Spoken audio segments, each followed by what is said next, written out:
Hello বন্ধুরা, good morning, welcome back our channel. তোমরা সবাই কেমন আছো? আশা করি তোমরা সবাই ভালো আছো, আমরাও ভালো আছি। বন্ধুরা, আজকে না আমি কোনো রকম ঘরোয়া কাজকর্ম নিয়ে তোমাদের সামনে আসিনি।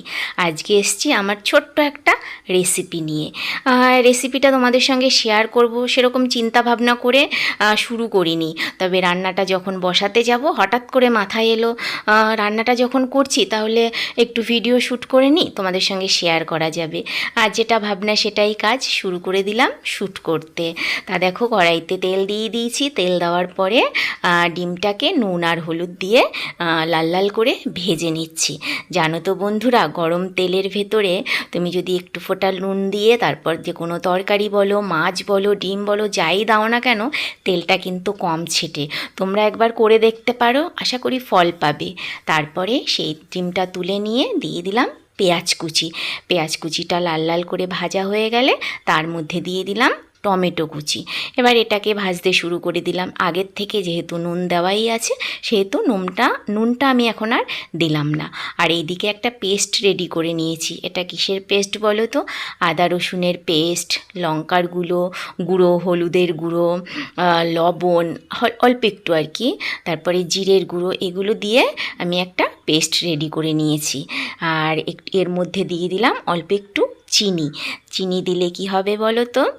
তরকারির কালারটা না দারুণ আসবে, বেশ লাল লাল লাল লাল, যার জন্য এটাকে একটু ভাজা ভাজা করে নিয়ে তারপরে আমি পেস্টটা দেব।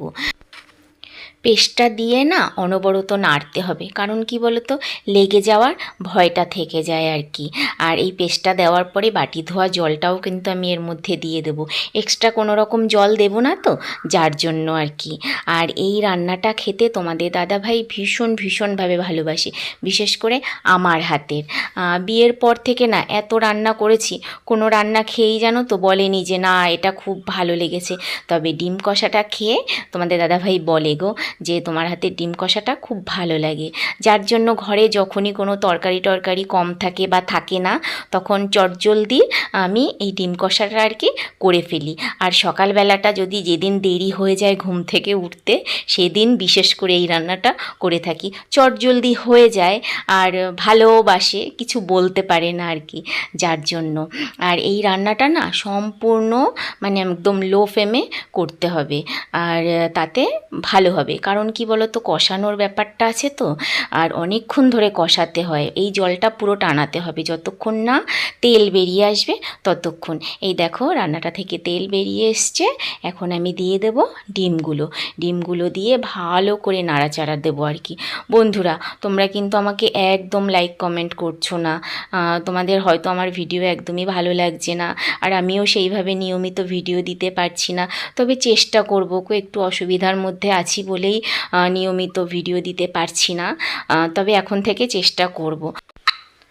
তোমাদের একটা লাইক আমাকে অনেক উৎসাহিত করবে ভিডিওটা করার জন্য। তাহলে তোমরা প্লিজ ভিডিওটা দেখে কমেন্ট করে জানিও কেমন হয়েছে আমার রান্নাটা। আর আমি দেখো খুব সাধারণভাবে যেভাবে রান্নাটা করি সেভাবেই রান্নাটা তোমাদের দেখালাম। আমি কোনো রকম বাটাবাটির ঝামেলার মধ্যে যাচ্ছি না, মানে গুঁড়ো মশলা আর গোটা মশলা দিয়েই রান্নাটা সেরে নিলাম। দেখো কালারটা কিন্তু দারুণ এসছে। আর তোমরা যদি গরম মশলা পছন্দ করো, গরম মশলা দিতে পারো। আমি যেহেতু গরম মশলার গন্ধটা একদমই সহ্য করতে পারি না, যার জন্য গরম মশলাটা ব্যবহার করিনি। তবে হ্যাঁ, শীতকালে আমি এর মধ্যে ধনেপাতা দিয়ে থাকি আর কি। ধনেপাতা দিলে না অন্যরকম একটা গন্ধ আসে, কিন্তু এখন তো ধনেপাতা পাওয়া যায় না, যার জন্য এমনিই রয়েছে। তাহলে আজকের ভিডিওটা এটুকুই। তোমরা সবাই সুস্থ থেকো, ভালো থেকো। দেখা হচ্ছে নেক্সট ব্লগে। Bye bye.